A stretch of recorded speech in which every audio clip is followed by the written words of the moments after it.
this. So I'm going to just do this little send thing. So on the email that I'd sent earlier here, you'll notice I hover over my name, or in fact, we'll just use this new one. First, I can hover over my phone number, or someone sent you this email, let's say, and you hover over the phone number. You can say, create a new contact, create an existing contact, or for those of us that are having to dial the phone from across the room, so that's large type, okay? Or I can copy and paste it. But if I want to create a new contact, I can do that from here or from here. I'll show you address here in a second. There's some other features on address. Again, I hover over, the data detector comes up. Even though the data detector's up, I can still copy and paste or do whatever I want. But if I click on the arrow for the data detector, or I can show map. Someone sent you an email to the party of the century. Oh, there's where it is. Did you have to enter anything? No. Wow. One click. Okay. Now that'll also put that in your On the email? in your Address book. address. I'm going to do that right now. I wanted to show you I had to wow you first with the Gmail thing to wake everybody up. Now we're going to get into the mundane. We're going to get into the mundane but useful stuff. We're going to say add to create a new contact, or if this is an email from somebody you already have in your address book, you would add to existing contact. I think I have a fresh address book here because this is a demo account I'm using. So I'm going to create a new contact. Well, that's who sent the email, right? And, oh, unfortunately, it would normally put, because the name was from MacNexus, if it had said from Ken Spencer, it would have automatically filled in the email address right here. But at this point, you could put the person's email address in, but it puts the street address, and look at that, it extracted the phone number from farther down the email. So I'm going to say add to address book. Now, exactly. Or you can adjust them. If sometimes it's a little bit, I did that address in really nice format, but if it had done it in a different format, it may just pull parts of it, but you can add it at the time. But again, we're trying to make it easy for you to use your address book because there's so many benefits to using an address book. So now, okay, I'm in here twice. That's not the current, there's the one we just did. Because remember, it didn't include the email address. So unless it's formatted. No, it'll usually pull out. Remember Tuesday? Tuesday worked. If you had it in a string of text, it will probably pull it out right too. But you have a chance to edit it before you save it. Does the formatting of phone numbers, sometimes they put brackets around the area code, Great. sometimes they put dots instead of dashes between them. Does that matter? Doesn't matter, and it will handle it just fine. And I'll show you another reason why. I mean, I always hated putting phone numbers in my databases and stuff because I had to put, we can type, but punctuations are always a bit cumbersome. Well, I'll show you here. I'm going to add a new email address. Oh, actually, in address book, I should go back here. I'm in address book. I'm going to add a new person, let's say. I don't want to go, excuse me, down here to this plus. I want to go to this plus because I'm going to add a new name, okay? This will be Bob Test, we'll call it. I can put in the company name, or how many of you have a company you deal with but you don't know who the person is. So you just want the company listed. We're going to list this as a company under company, and we're going to say we'll say EmpowerMac. And then if I go down here for the phone, I'm just going to add 916-572-4596 with no punctuation, right? I'm going to hit tab to go to the next field. Automatically punctuates the phone number for you. So you don't have to. Anyway, it goes through everything else. So now I'm going to click Edit to finish it. And you'll notice instead of showing up as Bob Test, it shows up by the company name. Now, if I search for Bob or Test or anything, it'll show up. But we wanted it to display the company name. If I want it to go back and display Bob, I deselect company, and now it shows Bob Test. I prefer sorted by first name first. Most people prefer to be sorted by last name but show first name first.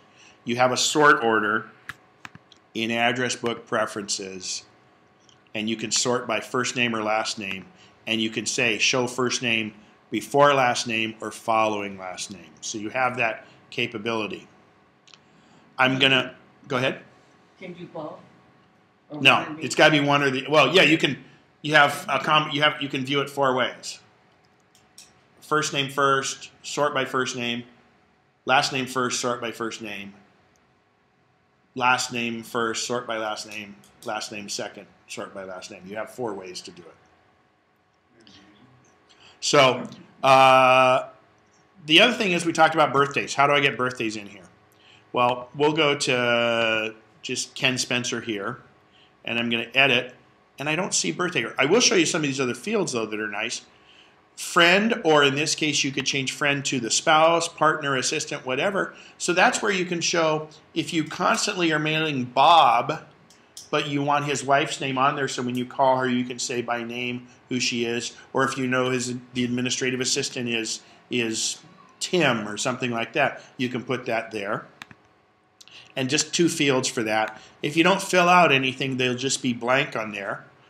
Let's say this phone number was the home phone instead of work phone. You just click on this pull down, change it to what you want.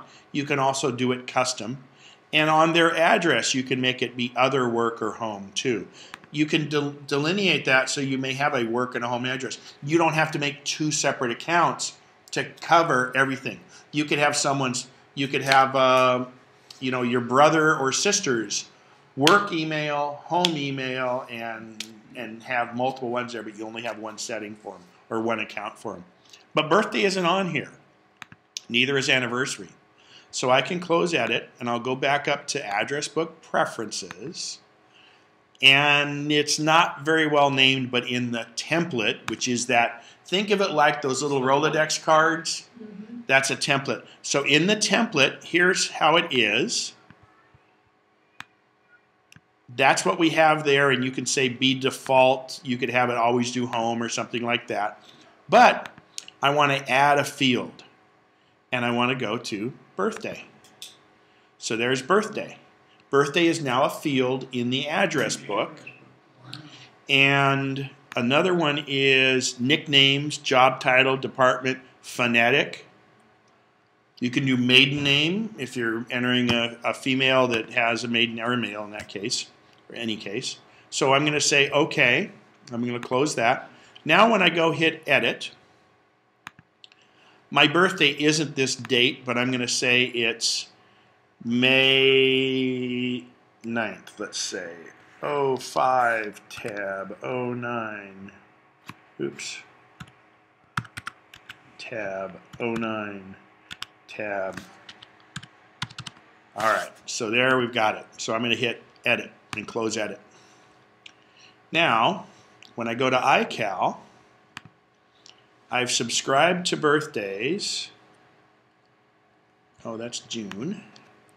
We'll go to May 9th, and look at that. There's Ken Spencer's birthday. Because I have turned on birthday subscriptions. So where Holidays subscribes to some server out on the internet that gives you the U.S. holidays or the Formula One schedule, this is subscribing to the address book. So I added that address in address book, or that birthday in address book, and now it shows up in my calendar. The only problem I have with that is, let's see, I can show an address book, but I can't set reminders for it. Okay, you'll just have to look on your calendar. You Can't set reminders for it. So, Keith? How do you handle circumstances where, let's say it's a couple who live together with one address, but they have separate mobile phones? How do you? Okay. In fact, Bob's mobile phone is X and Mary's mobile phone is Y. Good question. So I'll go into my one right here, and I click edit. We'll say one is,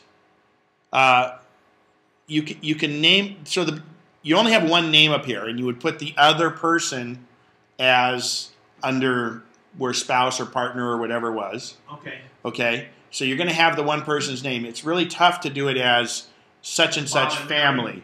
Okay. You could do it, but what happens is in databases, you kind of mess it up if you try to make the first name be more than that. So if we want to add another phone number, instead of being a work number, to be more descriptive, I come down to custom, and I go to Bob's, Mobile. phone or mobile, whatever, Okay. and now it shows up as Bob's phone. Okay. And you can. And then in your iPhone or your other devices, when you go, instead of it just saying mobile, home, or whatever, and you could say, you can change this other one to custom all you want. You can customize them to your heart's content. Okay.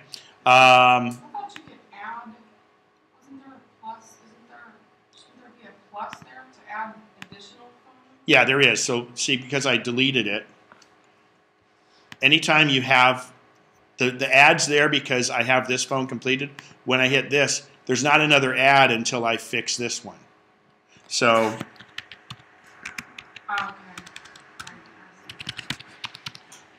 okay, so now I enter that. Now there became a plus sign again because I filled it. If there's a blank space, why would you add another one if you haven't filled out that one yet? And same thing with the emails, for instance, Keith. You can customize that and do the same thing. Bob's email. In some cases, though, you may want to just have two different ones, but you can do it within one. Remember then, though, you would have trouble because you only have one birthday listed. So any of the custom stuff that you do, you can't make it pop up when it's time.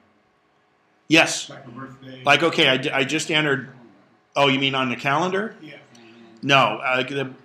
You can actually, if you really want to make sure you get a reminder on the calendar like that, you can go in and set a regular appointment and tell it to do the alarms. You might want to refresh your recording. Oh, thank you.